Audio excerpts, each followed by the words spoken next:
रक्षाबंधन सामने आ रहा है, वो पांचों बहनें किसके कलाई में राखी बांधेंगी सर? हम हमारे में बांधेंगे ना। मैंने कह दिया था कि हमें आके बांध दो राखी। कहने के लिए कितना दिन आप गए उनके दरवाजे से? नहीं मैं उनके नहीं, दरवाजे। भाई बनने के लिए आप तो तैयार हो गए सर, लेकिन जैसे आप एक बात जानिए कि मैं उस परिवार के साथ खड़ा हूँ और कि एक एक व्यक्ति से मेरी बात होती है। आप बिल्कुल परेशान मत होइए। मैं आपके चैनल के माध्यम से बता दूं कि मैं आता जाता भी रहता हूँ, मैं परिवार से बात भी करता रहता हूँ, परिवार के लोग मेरे कांटेक्ट में हैं। अभी सुबह ही तहसीलदार का भ्रष्टाचार चरम पे था। जिस तरह से तहसीलदार न्यायिक कार्यों में रुचि न रख के सत्ता के दबाव में जिस तरह से उन्होंने कानून व्यवस्था को उन्होंने धरातल पे ला दिया, भ्रष्टाचार को उनके न्यायालय में चरम पे था। तो मैं पहले भी कहा था आपसे कि इस तरह से हम लोग बर्दाश्त नहीं करेंगे। और मैंने मुझे खुशी इस बात की है कि मैंने कलेक्ट्रेट बार के अध्यक्ष से यह अनुरोध किया और बहुत सारे हमारे अधिवक्ताओं ने बताया उनको कि तहसीलदार का न्यायालय भ्रष्टाचार में लिप्त है। वहाँ पे बगैर पैसे से कुछ हो नहीं रहा है, सत्ता का दबाव है। अनुराग यादव जैसा मामला वहाँ पे लंबित है, तहसीलदार लगातार उसमें आनाकानी कर रहा है, जिसको लेके बार का प्रस्ताव हुआ कि जब तक तहसीलदार सही नहीं होंगे, भ्रष्टाचार को ख़त्म नहीं करेंगे और अपने अंदर बदलाव नहीं लाएंगे, तब तक हम लोग उनके न्यायालय में कार्य नहीं करेंगे और उनका हम लोगों ने कार्य का बहिष्कार कर दिया है। तारीख कौन सी पड़ी हुई है? तारीख 2 तारीख पड़ी है, 2 तारीख पड़ी है। और मुझे ये कहते हुए थोड़ा सा खुशी भी है कि तहसीलदार को इस बात का आभास हो रहा है और वो लगातार बार में संदेशा भिजवा रहे हैं कि नहीं हम सही से काम करेंगे। तो वार्ता होगी, वार्ता के बाद ही फिर कोई निर्णय होगा और उस न्यायालय में हम लोग काम करेंगे। सही से काम करेंगे तो क्या लगता है कि जब वो फिर से काम शुरू होगा तो अनुराग के परिवार को इंसाफ मिलेगा? वार्ता के बाद ही होगा। हम वार्ता करेंगे, हम सारे अधिवक्तागण आदरणीय अध्यक्ष जी और महामंत्री के नेतृत्व में हम लोग वार्ता करेंगे। वार्ता करने के बाद ही कुछ निष्कर्ष निकलेगा और मुझे पूरा विश्वास है कि एक जो सही होगा, जो अधिवक्ताओं का जो बात है, अगर उसको हम लोग वहाँ पर ले आके रखेंगे और उनसे इस बात का आश्वासन लेंगे कि आप अनुराग यादव मामले को जो आप 8 महीने से लंबित रखे हैं उसमें आप फैसला करेंगे कि नहीं करेंगे, इसको आप बता दीजिए। करेंगे तो ठीक है, नहीं करेंगे तो फिर उनका बहिष्कार जारी रहेगा। देखा जाए तहसीलदार के ऊपर लगातार सवाल उठ रहे थे कार्यशैली को लेकर के, आप लोगों ने उनका बहिष्कार किया। क्या लगता है इसका असर पड़ेगा? अपने कार्यशैली में सुधार करेंगे? क्योंकि इसकी जो आदत रहती जाती नहीं। तो अगर वो अपने आदत में सुधार नहीं लाएंगे तो बहिष्कार रहेगा।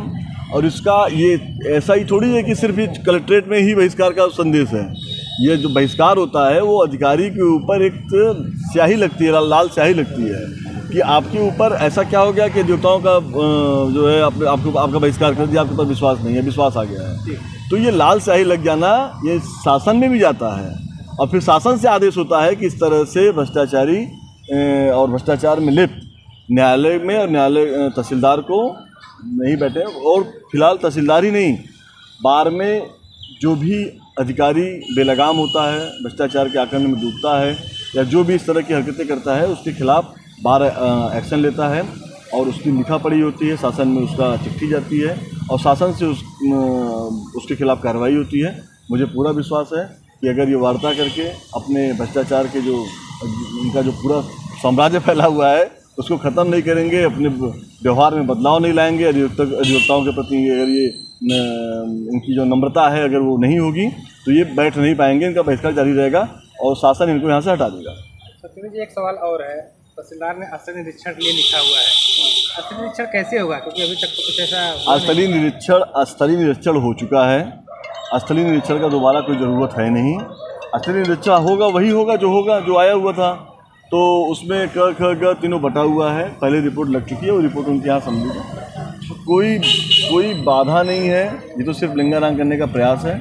हम सब लोग अनुराग के परिवार के साथ खड़े हैं। अनुराग को न्याय मिलेगा, मैं फिर कह रहा हूँ आपके चैनल के माध्यम से, अनुराग को न्याय मिलेगा, वो मकान गिरेगा। आखिर कब तक सर?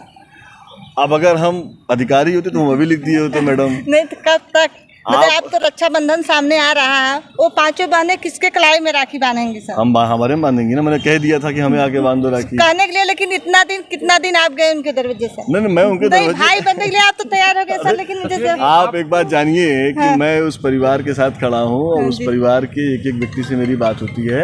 आप बिल्कुल परेशान मत होइए। मैं आपके चैनल के माध्यम से बता दूं कि मैं उस घर में आता जाता भी रहता हूँ, मैं परिवार से बात भी करता रहता हूँ, परिवार के लोग मेरे कांटेक्ट में हैं। अभी सुबह ही उनके पिता का फ़ोन आया था जी सर। और मैं आपके हौसले को मैं सलाम करता हूं कि मैडम आप जिस तरह से चौथे स्तंभ को मजबूत कर रही हैं और आप राखी की बात कर रही हैं, तो हम सारे भाई जितने पत्रकार हैं सब उनके भाई हैं। जी सर। उसकी लड़ाई को हम लोग मजबूती के साथ लड़ रहे हैं, निश्चित रूप से न्याय दिलाएंगे। क्योंकि उस बहन के ख्वाब में उस बहन को भावना को देखिए सर, तो रक्षाबंधन के लिए कि बहुत भावुक है। कोई भी बहन होगी उसके भाई की इस तरह से निस्संस हत्या हो जाएगी तो उसको तकलीफ होगी, परिवार का कोई भी व्यक्ति होगा तो तकलीफ होती है, तकलीफ लाजमी है।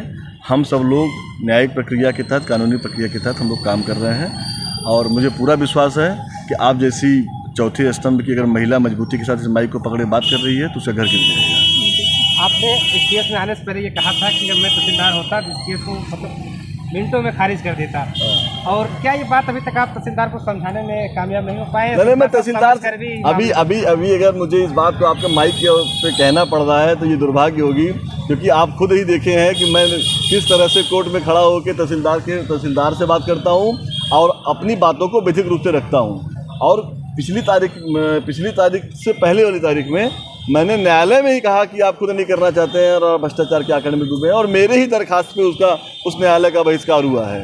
तो मुझे खुशी इस बात की है कि पूरा अधिवक्ता समाज अनुराग के साथ है और मजबूती के साथ अनुराग की लड़ाई को लड़ेगा।